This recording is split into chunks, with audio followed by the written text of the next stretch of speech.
महिषासुर के सेनापति उस महापर्वणी शिशु के मारे जाने पर देवताओं को पीड़ा देने वाला काम हासिल कर सकता है।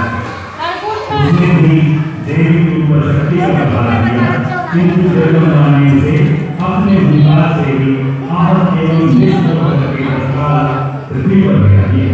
पृथ्वी पर आ गए और अपने क्रोध में भरकर एक दूसरे पर बड़े भयंकर प्रहार करते हुए लड़ने लगे।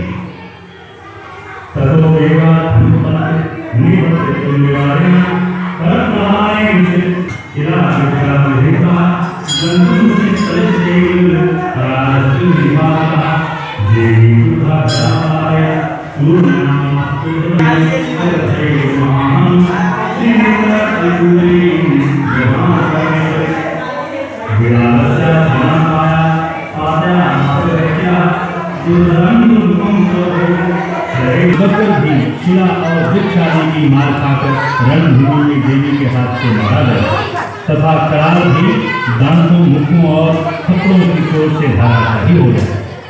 क्रोध में भिकांग और अंधर को मौत के घाट डाल दिया। तीन नेत्रों वाली परमेश्वरी ने त्रिशूल से उग्रास घर से काट गिराया। दुर्गा ओम चक्रे को सिंहों से विलीन करके कुछ गणों को वेग से, इन्हीं को सिंहना से, कुछ को चक्कर देकर और किन्नों को निश्वास वायु के झोंकों से धराशायी कर दिया। इस प्रकार गणों की सेना को गिराकर महादेव